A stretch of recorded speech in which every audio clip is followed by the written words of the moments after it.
welcome to this newest activity that we have in the office, dubbed as an afternoon women experts. It's actually our seventh week since we launched such activity.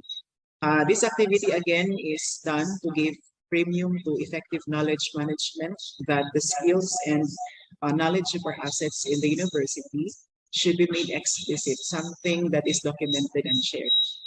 And this is perhaps to strengthen and leverage the culture of research and innovation in the community of practice here in the university. We in the university is actually a community of practice, a community of academicians and scientists. This afternoon, I am personally excited to introduce to you our sharer. He is actually a Doctor of Engineering in Mechanical Engineering. His research interests are the following: renewable energy, bioenergy, and mechanical engineering. This afternoon, he will talk us about navigating online research tools. So later we shall be knowing what are those different online research tools with this particular speaker. So ladies and gentlemen, please help me welcome Dr. Antonio-Abdu Sami M. Sir Sam, the virtual floor is yours. Good afternoon. Good afternoon, Sir Sam.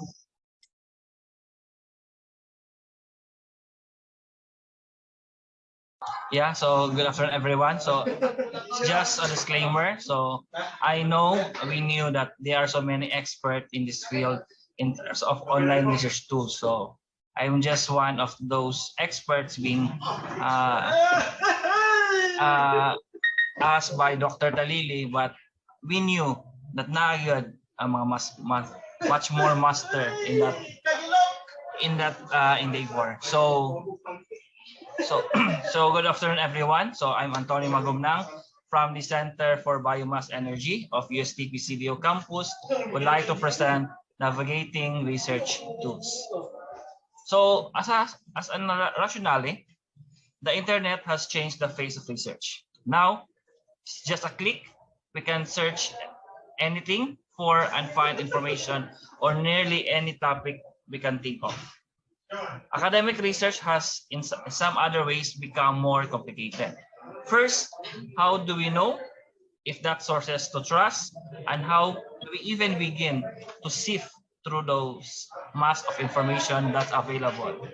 So considering nowadays that there are so many fake news, so in that same line of thinking, dagat pod kayo mga kumaga fake literatures or gray literatures in that case.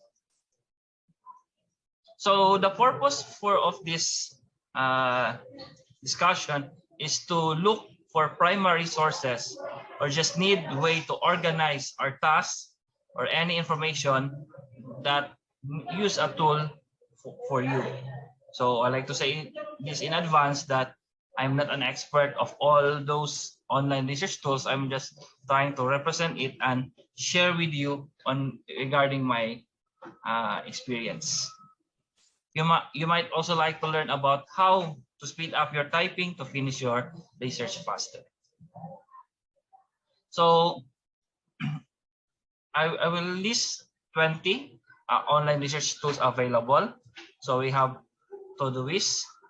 So we have EndNote, X9, and Zotero. RefWorks, so that is used for referencing. So then we have the Data Elixir, Paperfile, Deep Dive, Content Mile, Encyclopedia, Biomed Central, Digital History, Find Articles, Internet History Source Books, the Library of Congress, the Perseus Digital Library, the Project Gutenberg, the ProQuest, Dissertation and Test Search, the Google Scholar, the PubMed Central, Web of Science, Google Books, GStore, Questia, Ingentia, Science Direct, Project Muse, IEEE Explore, the Digital Library, and the Association for Computer Digital Library, and R6.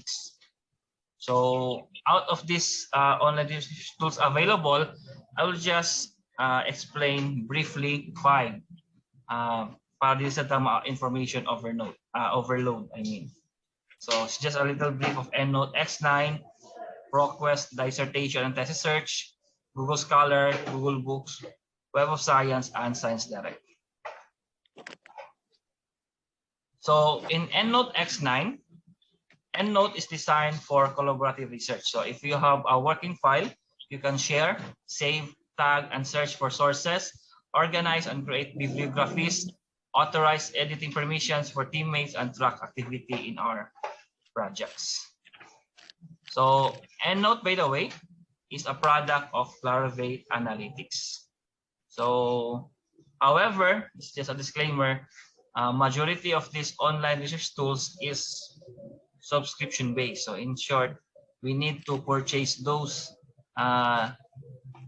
so-called online tools to use that in our research undertakings. Second is we have the ProQuest dissertation and thesis search. The ProQuest dissertation and thesis search archive contain 2.3 million dissertations written by graduate students. This is a valuable resource for our own research, as well as ascertain what topics have already been discovered by other dissertations if you are writing one of your own.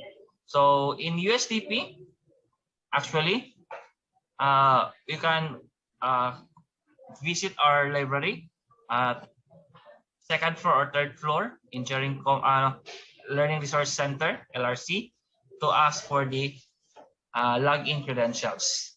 So when you search ProQuest, mo na inyo makita, you can just search your keywords for dissertations and theses.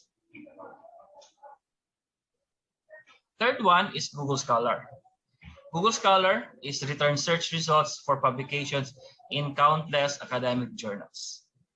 If you look in the right-hand side of the search results, Google Scholar will show you in a PDF that is available for each article. Google Scholar works like just a Google and is arguably the world's top scholarly search engine. So here's an example of a Google Scholar. So if you search something, nari mo pop up na journals to be kumbaga,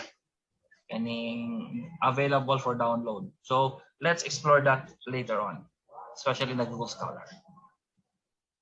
Google Books allows you to search the full text of millions of books and returns results that are relevant to our research. For books that no longer under copyright, we can view the books in its entirety right on the site. Others is you need to buy or find that in our local libraries. So here's an example of the search portal of a Google Books. And the fourth one is the Web of Science, which is funded by Clarivate Analytics. So Web of Science is a publisher-neutral citation index where you can find high-quality curated journal articles. Their advanced, rigorous search tools allows you to easily discover new information. However, you need to pay to access it, but if you are a regular researcher, it could be a worthwhile investment. So here's the web page of the Web of Science, powered by Clarivate Analytics. Science Direct, Elsevier, being one of the biggest publishers of science content, offers access to their entire archive through Science Direct. Science Direct is built on a wide range of trusted, high-quality, interdisciplinary research, and its aim to help you to find answers to the most pressing research questions. So here's the login page of the Science Direct. So actually, daghan pa kayo, but the problem is that if you talk online research tools, it depends on your preference. And at the same time, it depends also on the availability. Except if you can use mga academic versions or trial versions. So the question now, how can we download? So if you search those documents, how can we download those files or research materials? Can we use a shadow library? Or is it ethically allowed to use shadow libraries. So as a response to that question, we have introduced this so-called Sci-Hub. So it's a shadow library website that provides free access to millions of research papers and books without regard to copyright or by bypassing publishers' paywalls in various ways. So Sci-Hub was founded in Kazakhstan in response to the high cost of research papers behind paywalls. So sorry, but we knew that we need to download kumbaga kaning mga research articles, but sometimes we cannot afford. So here's the web page of Sci-Hub. https://scihub.se. So and I think we will have some demonstration. Yeah, thanks, Sergello. Yeah, we can use Scopus account for our library actually. Yeah. So thanks for that clarification. So I'm not kumbaga enticing to use shadow libraries, but in the event na dili siya makita, it's just an alternative. And not all documents also can be found on these shadow libraries. So I would like to stop share and I would like to explore in our website for everyone's consumption regarding the so-called available research tools in our university portal. So we need to discover that's because sayang po that in our website itself we have available, especially for the students, for our co-faculty, for our newbie researcher, that it's important to have that. So hope you can see my shared website. So this is the website of the university, ustp.edu.ph. So when you browse, so there are so many main campus, major campus, and satellite campuses. So sorry, since I'm from Cagayan de Oro, so I'm quite familiar with the CDO campus na website. So when we click CDO, so for the ease of one, muna yung magawas sa Cagayan de Oro nga website. So when you click CDO, muna yung magawas sa website, and you browse going down on the website, natay ginatawag nga University Library Services. So when you click this, muna yung makita the library services here. So nagantag mga mga facilities. Although I'm discussing online, but to siguro introduce, especially for the students or co-faculty or the newly hired personnel on what is available in our university. So when we click services, we have this other library services. So when you click the other library services, kani ino makita. So muna na makita other library services. We have the audiovisual, discussion rooms, and other research services. And dito makita ang online access resources. So to navigate that, pasensya if I'm very fast. If you click opaque in that case, so if our index is opaque, mo ni ang magawas sa opaque nga system. So for a while lang. So if we click opaque, mo ni siya. You just click USTP CDO. So please take note, opaque is functional. I don't know kung I'm using incognito window, so pasabot ma-access siya even outside the university premises. So when you click USTP CDO, mo ni emong next nga makita. It was stop sharing pala. So mo ni na makita. So library search, let's say we need to find some items in, let's say, biomedicine in that example. So wala daw siya. So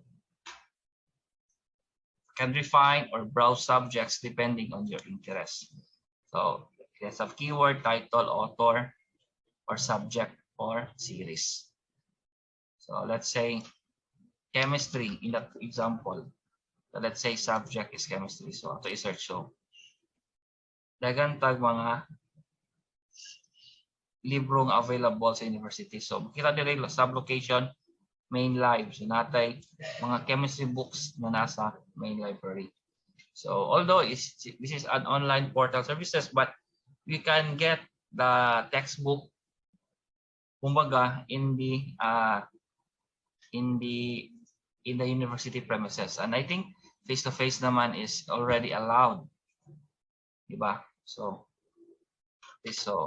details, biological and inorganic chemistry for that example, if you click details, ano siya ang kuan. So local copies available and there are no off-site copies. So sabot isa ra gid siya. So for your eyes only ra gid siya, except kung na siya daghan pa copies. It's just an example.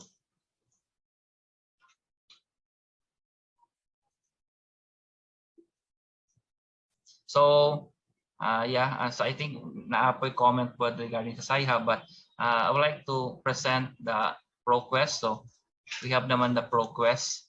So we need just to ask our library for the login access. So I forgot to ask in advance.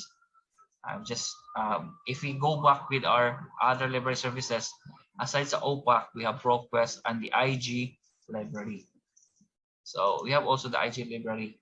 So daghan siya database from ACS, from may mga nailhan nato, Columbia University Press, Malaysian, Panoma Press, and others, even Wiley.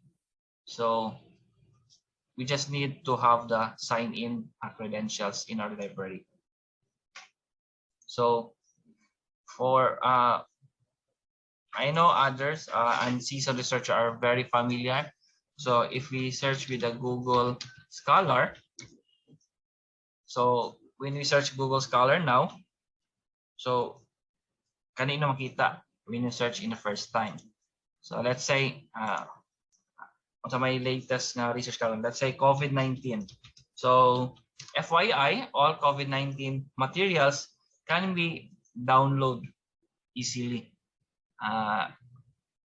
in all platforms. So to speed up the research in COVID-19. So let's say mga itataglayan, ito mga other searchable areas. Hello? Am I audible, Sir Jeff? Yes po, loud and clear po. Okay, thank you for that response. So can you chat topic that we need to search, since this is an exploring online research material? Anyone from this group? Biomass. Thanks, Sir Jeff. So let's say biomass. Let's say biomass utilization for that case. So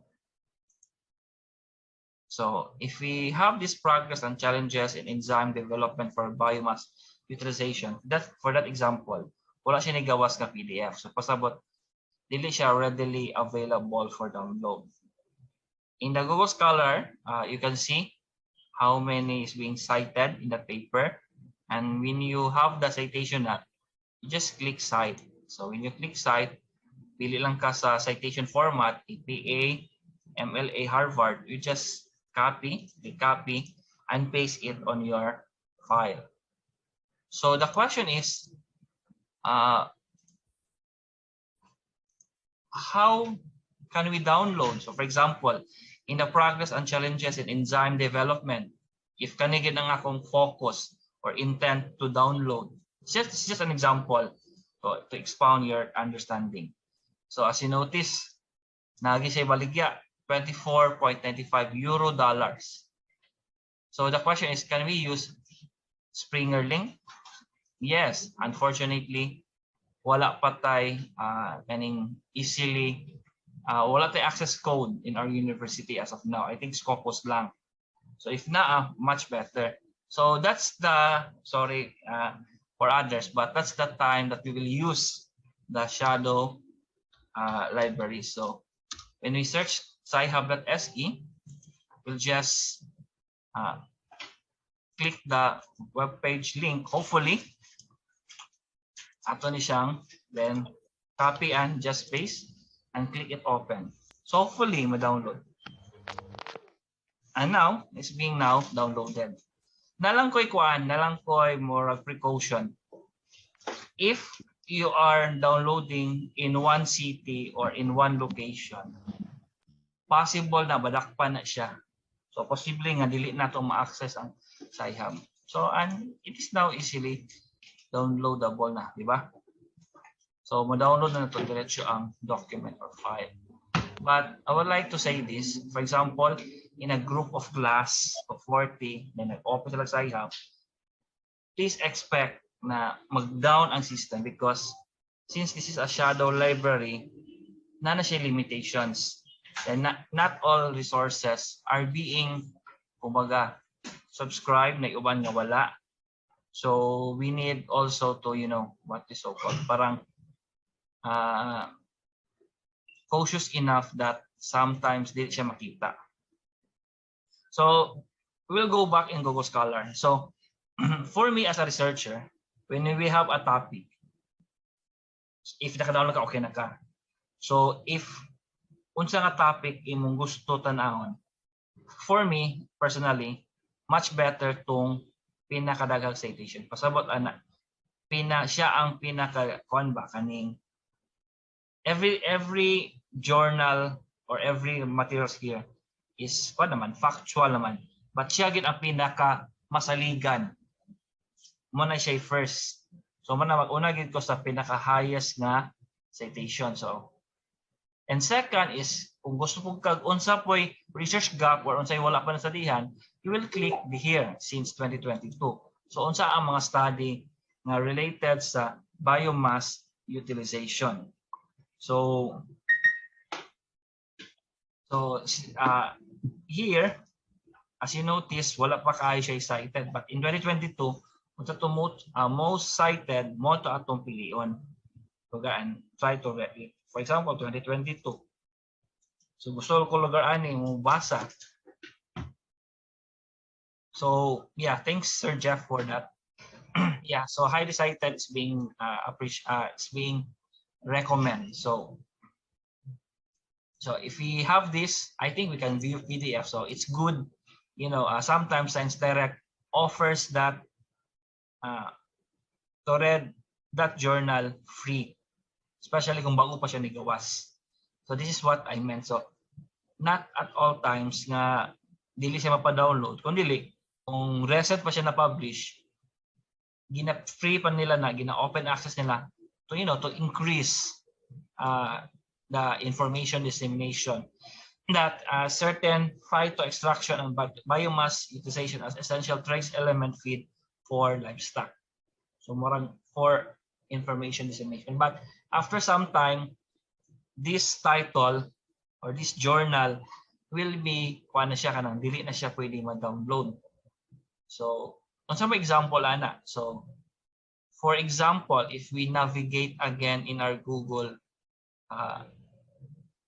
navigate again in our Google Scholar, let's say 2021.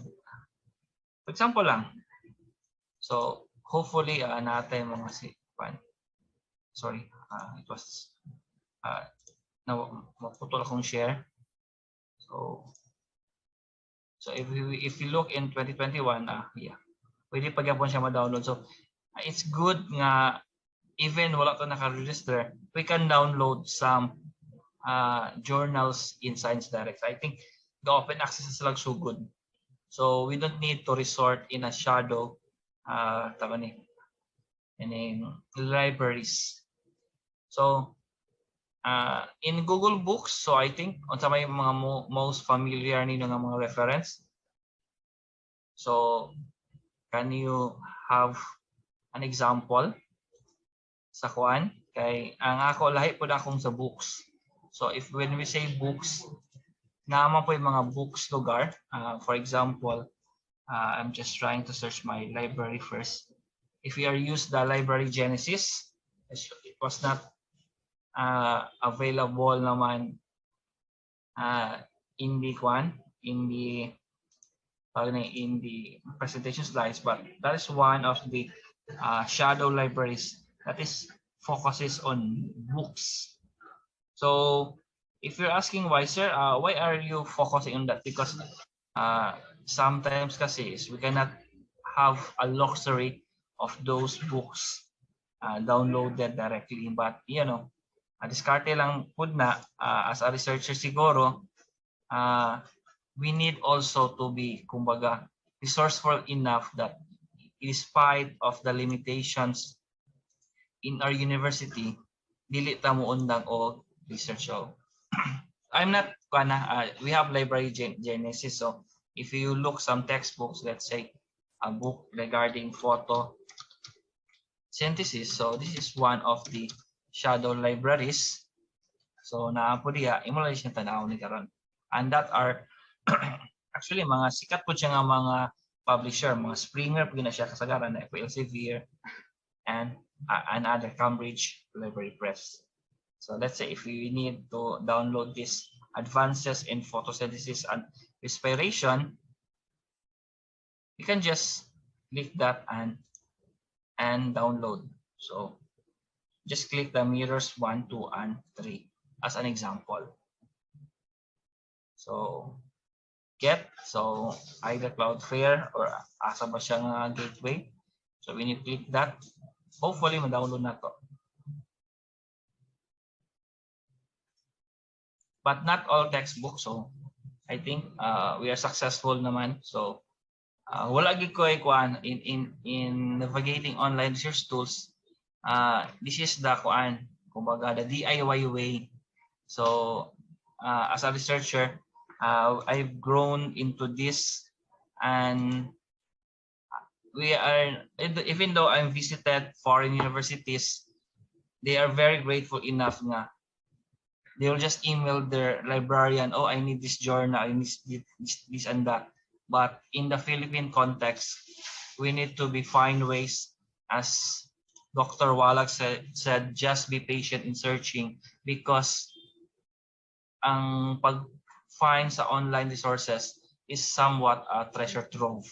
So, kumbaga, we need to find bit by bit until such time nga makita na itong goal. So, at the end of the day, so since I'm just sharing this, there are so many online research tools available naman, but it depends now on how will you adapt or what is your comfortable scenario in referencing daghan, but in collating or kumbaga platform nga iduan tanan na siya, but it needs to subscribe. That's the problem kasi is okay lang kung Zoom, we can subscribe because it's used from day-to-day activities. But sometimes if we are just, you know, not season, wala ED, season lang ba? Research lang ta kung nalantay, you know, deliverables, natay things to do, not our primary job. So we can use on-site existing lang or freely available. So okay, so that's all with my presentation, and I'm open for any questions, queries, or clarification. So Jeff. Okay, so thank you, Dr. Sam, for that comprehensive discussion of those online research tools, and for giving us actually the motivation and inspiration, particularly to the neophytes and students. Most of our participants here are students. Okay. Dr. Sam is actually one of our senior researchers at the College of Engineering and Architecture. Now, we shall now have our knowledge sharing portion of this activity. At this point in time, we shall welcome some clarificatory questions, add-on ideas from any of the participants in the room. Okay. Again, let's just make this informal. We are actually allowing in here this exchange of ideas. So any of you can actually participate. So shall we begin with Dr. Jello? Sir Jet, can you share us, if you have them with you, your experiences on navigating online research tools? Hi. Sorry, I was on mute the whole time. No, I only listened the last part of the lecture of Dr. Sam, but I actually agree with Dr. Sam. No, especially in the Philippines, that we do not. I mean, our university do not have access to multidisciplinary databases like Clarivate and even Scopus. The Scopus that we have is actually from the UST, and they provided us our library and access. That's why most researchers resort to use of Sci-Hub, and there's actually a debate whether it's ethical or unethical, because Sci-Hub works by using the access code of other researchers. So it's like asking Sir Jeff bitaw nga, it's like I'm asking someone to download it for me. Maray nga na ba? And they just made a platform and they called it Sci-Hub. Pero ako, I'm proud to say that I use it. Even Library Genesis also, LibGen, I call it LibGen. I also use it as a way to access different articles as references for research, and they're really helpful. No? Okay, imagine you're paying dollars just to access one paper, and after downloading it, you found it to be not related to your paper. Probably the title is misleading, or the abstract does not provide you with enough information. Nya, nabayaran na nimo. Let's say you've paid already $20 for it, nya, realizing it won't be useful to your work. So Sci-Hub can help. No? What else? Yeah, Google Scholar is the simplest way to do literature search. Naaraman siguro. And I don't know if Sir Sam mentioned about mga katong ano, I think Sir Sam they mentioned about katong how to about citations, no, katong it's good that we refer to highly cited papers. And it in Google Scholar also katong cited by and related articles. When you click them, it will also lead you to related papers that is related to the topic you are searching. So it will provide you with more reading materials. Be patient, not good. Yeah, Sir Jeff. I think, yeah, that's all. Thank you, Sir Jet. Dr. Sam, your take on that, Sir Sam. Yes, Sir Jeff. Your take on what Sir Jello has explicated earlier, sir.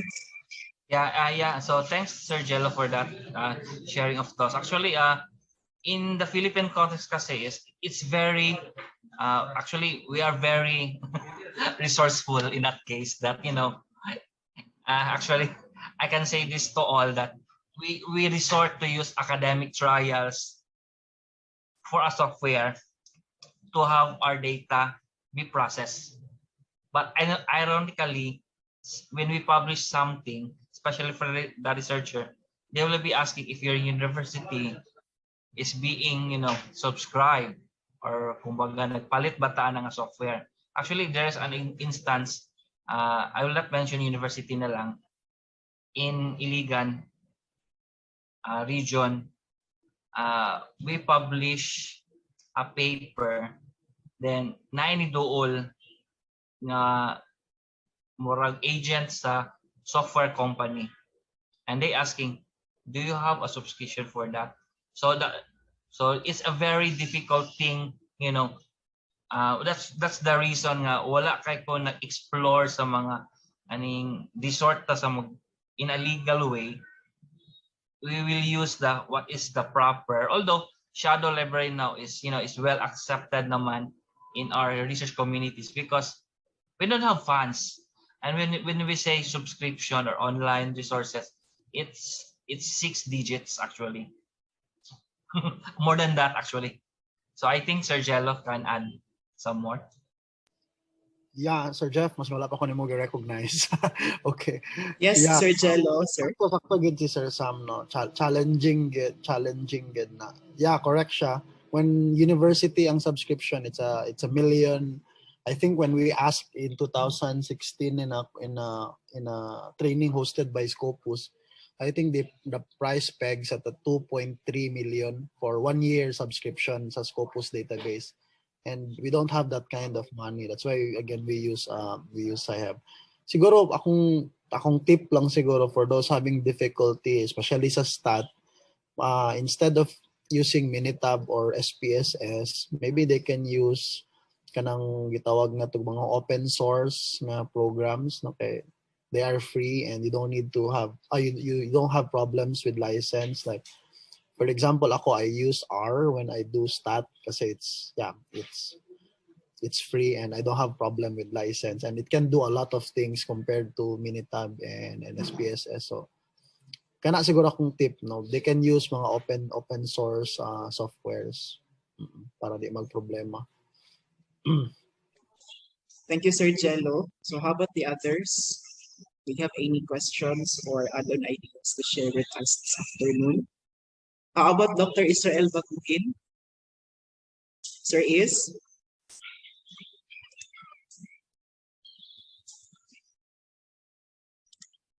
Okay, Sir si Dr. Israel. Yes, Amy of the room.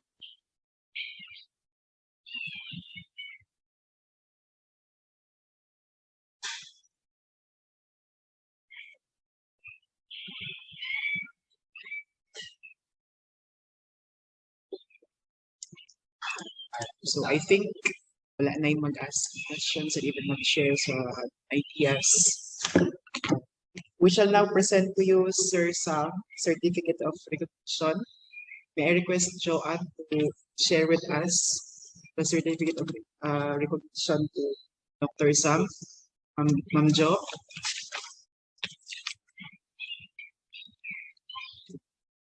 So this Certificate of Recognition is awarded to Dr. Antonio-Abdu Sami M. Magomnang, happened to be our sharer this afternoon, who just talk about this particular topic, navigating online research tools, signed by our University President, Dr. Ambrosio de Cultura II. So congratulations, Dr. Sam, for being, and thank you also for being our expert for this afternoon. Yeah, so thank you, Sir Jeff, Sir Jello, and the rest of the participants attended this meeting. And I knew nga we are limited, kumbaga, with the online, kumbaga, I want to, dig deeper lugar, but the problem is, do we have that? What I mean to say, if I introduce that, pwede ba ninyo ma-download? If you can use that directly, so thank you very much. So I'm just trying to, to balance out those online research tools, and hopefully this will give you an idea in your research. So thank you, keep safe, and hope you understood my presentation.